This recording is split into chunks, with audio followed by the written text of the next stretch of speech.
نحمده ونستعينه ونستغفره ونؤمن به ونتوكل عليه ونعوذ بالله من شرور أنفسنا ومن سيئات أعمالنا من يهده الله فلا مضل له ومن يضلل فلا هادي له ونشهد أن لا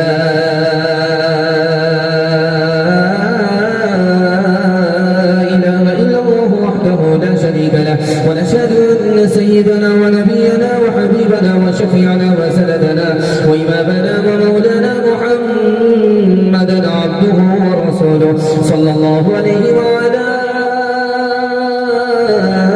آله وصحبه وبارك وسلم تسليما كثيرا كثيرا أما بعد فأعوذ بالله من الشيطان الرجيم بسم الله الرحمن الرحيم واتبعوا ملة إبراهيم حنيفا صدق الله مولانا العظيم وقال النبي صلى الله عليه وسلم هذه سنة أبيكم إبراهيم أو كما قال عليه الصلاة والسلام سبحان الله وبحمده سبحان الله العظيم وبحمده أستغفر الله صلى الله على سيدنا محمد صلى الله عليه وسلم اللهم صل على سيدنا محمد يا رب صل عليه وسلم لطف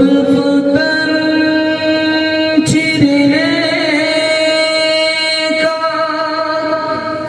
زکریا سے پوچھ سر کے کٹنے کا مزہ یحییٰ سے پوچھ سر کو رکھ دینے کا نیچے تیغ کے لطف اس کا کیا ہے اسماعیل سے پوچھ محبت کا جنون باقی نہیں ہے محبت کا جنون باقی نہیں ہے محبت کا جنون باقی نہیں ہے محبت کا جنون باقی نہیں ہے وہ دل وہ آرزو باقی نہیں ہے وہ دل وہ آرزو باقی نہیں ہے نماز و روزہ اور قربانی و حج نماز و روزہ اور قربانی و حج نماز و روزہ اور قربانی و حج نماز و روزہ اور قربانی و حج یہ سب باقی ہے تو باقی نہیں ہے یہ سب باقی ہے تو باقی نہیں ہے یہ سب باقی ہے تو باقی نہیں ہے خوشگوار موسم اور ٹھنڈی ٹھنڈی ہواؤں میں بیدار مغز سامعین میں دل سے دعا کرتا ہوں اللہ ہماری سنانے کو آپ کے سننے کو بہت قبول فرمائے یہاں سے لے کر کے وہاں تک سننے کے لیے تیار ہے جوش کے ساتھ ہاتھ اٹھائیے انشاءاللہ اس سال کی قربانی اگلے سال ہوگی ہاتھ اٹھائیے انشاءاللہ 3 سوال ہے پیغام شروع ہو رہا ہے میں آپ کی بیداری کو ٹٹول رہا تھا کہ آپ یہاں ہیں یا کہیں اور ہیں خیر بڑی جلدی آپ واپس آ رہے ہیں اور بہت جلد آپ نے اپنا توازن برقرار رکھا دل سے دعا کرتا ہوں اللہ ہر مشکل کو آسان فرمائے اور ہماری آنے والی قربانی کو اللہ اپنے فضل سے قبول فرمائے 3 سوال ہے پیغام شروع ہو رہا ہے حضرت ابراہیم کے 3 امتحان ہوئے پہلا دوسرا اور آخری امتحان کیا تھا یہ میرا پہلا سوال ہے دوسرا سوال ہے حضرت اسماعیل نے 3 فرمائش کی پہلی اور دوسری آخری فرمائش کیا تھی یہ میرا دوسرا سوال ہے تیسرا اور آخری سوال ہے قربانی ہم کیوں کرتے ہیں قربانی کا مقصد کیا ہے یہ آخری سوال ہے سننے کے لیے تیار ہے جوش کے ساتھ ہاتھ اٹھائیے انشاءاللہ 3 سوال اور پیغام شروع ہو رہا ہے میں دل سے دعا کرتا ہوں اللہ ہر ایک کو چاہے وہ غریب ہو چاہے وہ امیر ہو سب کو قربانی کی توفیق عطا فرمائے 3 امتحان ہوئے حضرت ابراہیم کے پہلا امتحان ہوا باپ نے دھمکی دی قوم نے دھمکی دی, بادشاہ نے دھمکی دی. کتنی بڑی دھمکی تھی. باپ نے کہا گھر سے نکال دیں گے اگر اسلام نہیں چھوڑو گے. قوم نے کہا کہ آگ میں جلا دیں گے اگر اسلام نہیں چھوڑو گے. اور بادشاہ نے کہا ملک سے نکال دیں گے اگر اسلام نہیں چھوڑو گے. سب کے جواب میں کہا اسلام سے بڑھ کر یہ ملک بھی نہیں ہے, یہ جان بھی نہیں ہے, یہ گھر بھی نہیں ہے. میں سب کو چھوڑ سکتا ہوں, اسلام کا دامن نہیں چھوڑ سکتا. دوسرا امتحان ہوا. 84 سال کی عمر میں اللہ نے بیٹا عطا کیا. 84 سال, 33 سال کی عمر میں شادی ہوئی, دعا کرتے رہے بال بچہ نہیں. 84 سال کی عمر میں بیٹا ہوا. اب اللہ کی طرف سے امتحان ہوا کہ بیٹے سے جدا ہو جاؤ, بیوی سے دور ہو جاؤ. خدا کے لیے بیٹے کو بھی جدا کر دیا, بیٹے کو بھی جدا کر دیا, بیوی کو بھی جدا کر دیا. خدا کو خوش کرنے کے لیے نہ بیٹے کا نقصان گوارا کیا نہ بیوی کا نقصان کیا. تیسرا امتحان ہوا, آخری امتحان. جب بیٹے کی عمر 7 سال پہنچی, ایک روایت 13 سال, تو اللہ کی طرف سے امتحان ہوا کہ اس بیٹے کو میری راہ میں قربان کرو. تیار ہو گئے. بیٹے نے 3 فرمائش بتائی کہ ابا چاقو کو تیز کر لینا, میرے ہاتھ پاؤں باندھ دینا اور اپنی آنکھ پر پٹی باندھنا. یہ میری پہلی فرمائش. دوسری فرمائش ہے میرے سر کو آسمان کی طرف نہیں زمین کی طرف کر دینا تاکہ تیرا بیٹا سجدے کی حالت میں راہ خدا میں قربان ہو جائے. اور آخری فرمائش تھی ابا جب مجھے ذبح کر دینا, راہ خدا میں قربان کر دینا, تو میرے کپڑے کو اتار کر کے میری ماں کے حوالے کر دینا تاکہ صبر ہو جائے کہ میرا بیٹا راہ خدا میں قربان ہو گیا. قربانی ہم کیوں کرتے ہیں؟ قربانی کا مقصد کیا ہے؟ جیسے یہ جانور ہمارے لیے قربان ہو رہا ہے اسی طرح ہم اللہ کے لیے قربان ہو جائیں. ہاتھ اٹھائیے, وعدہ کیجیے قربانی کم پیسہ زیادہ بچائیں گے. ہاتھ اٹھائیے انشاءاللہ. بہتر بولا کہ بیٹا جو میں نے خواب دیکھا ہے, کتابیں زندگی کا ایک نرالا باب دیکھا ہے. یہ دیکھا ہے کہ میں خود تجھ کو ذبح کرتا ہوں, خدا کے نام پر تیلے لہو میں ہاتھ بھرتا ہوں. کہاں فرزند نے باپ اسماعیل صابر ہے, خدا کے حکم پر بندہ پہ تعمیل حاضر ہے. مگر آنکھوں میں اپنی آپ پٹی باندھ لیجئے گا, میرے ہاتھوں میں اور پیروں میں رسی باندھ دیجئے گا. مشیت کا مگر دریا رحمت جوش میں آیا کہ اسماعیل کا ایک گٹا کٹنے نہیں پایا. یہ داد اور قربانی ہوئی منظور یزدانی کہ جنت سے یہ بھیڑا گیا ہے بہر قربانی. 3 منٹ کا پیغام. صاحب قاسمی سعد النجیب صاحب قاسمی علمائے دیوبند علمائے دیوبند. بس 3 منٹ کا پیغام فضائل اور مسائل کے حوالے سے آپ کی خدمت پر رکھنے کے لیے جا رہا ہوں.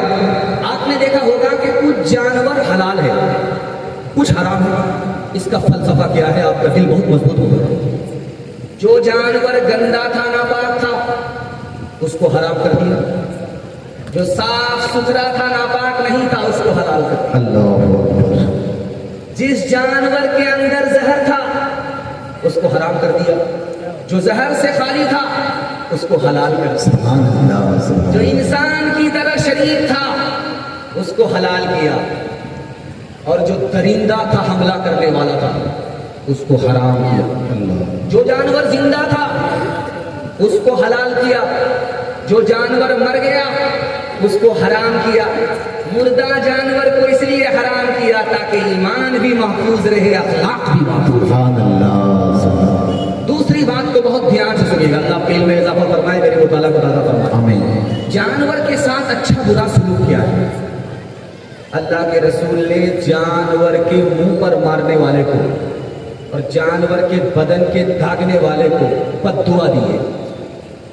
اس لیے آپ جانور کو منہ پر مار نہیں سکتے، یہ حرام. جانور کے جسم کو داغ نہیں سکتے، یہ گناہ. اسی طرح جلانے کا حق صرف اللہ کو ہے، اسی لیے آپ جانور کو جلا نہیں سکتے. ایک نبی درخت کے نیچے سوئے، چونٹی نے کاٹ لیا، دل میں آگ لگا دی. اللہ نے پوچھا قصور ایک کا، سزا پورے خاندان کو، قبیلے کو. یہ کہاں کا اصول ہے؟ وہ نبی طائب ہوئے. جانور کو آپ جلا بھی نہیں سکتے، اور جانور کو بغیر چھری کے، بغیر ذبح کیے ہوئے مار دیا تو وہ مردار، گناہ الگ. اس لیے چاقو سے ذبح کیے بغیر جانور حلال نہیں ہو سکتا.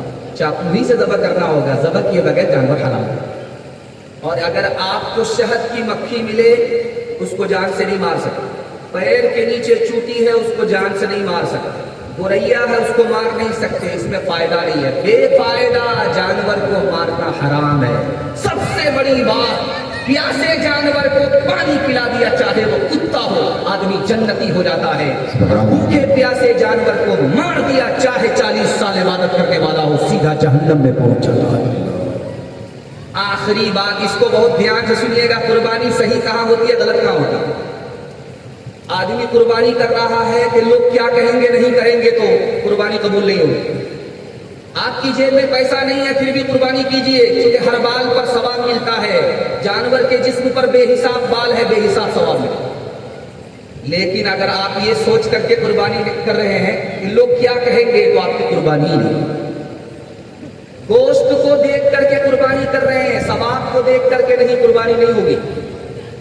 اور قربانی ڈالنے سے پہلے پیسہ نہیں دیکھا کہ حلال ہے یا حرام ہے، جیسا تیسا پیسہ ڈال دیا، کسی کی قربانی قبول نہیں ہوگی. 7 آدمیوں میں اگر ایک آدمی کا پیسہ حرام ہوا، باقی 6 آدمی کی بھی قربانی قبول نہیں ہوگی. اللہ پاک ہے، وہ پاک کو قبول کرتا، ناپاک کو قبول نہیں کرتا. اچھا، ایک غلط فہمی کیا ہے قربانی کے بارے میں کہ گھر میں سب لوگ مالدار ہیں لیکن ایک ہی حصہ ڈال دیا کہ پورے گھر کی طرف سے کافی ہوگی.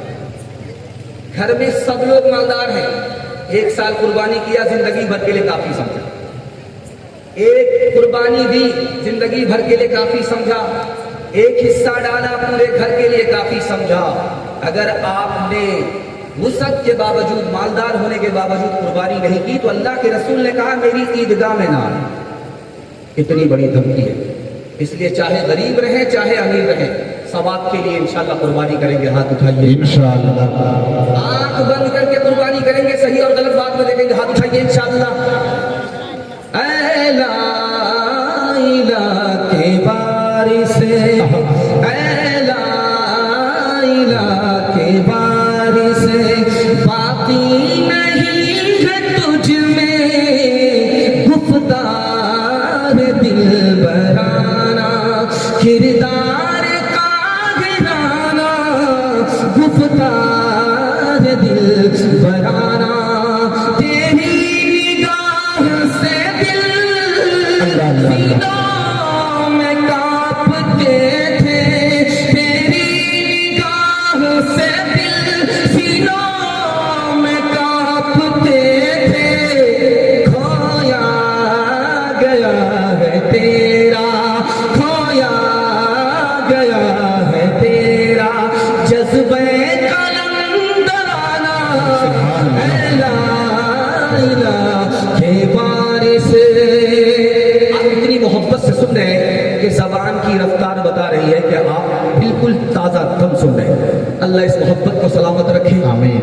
دوسرا پیغام آپ کی خدمت میں آ رہا خدا کی مہربانی کے حوالے، اس کو بہت دھیان سے سنیے گا. عنایت. ابراہیم علیہ السلام بیٹے کے گھر آئے. بیٹا گھر میں نہیں تھا، بہو تھی. پردے کے پیچھے بہو سے پوچھا کیا حال ہے؟ بہت برا حال چل رہا ہے. کہا کہ جب تمہارا شوہر آ جائے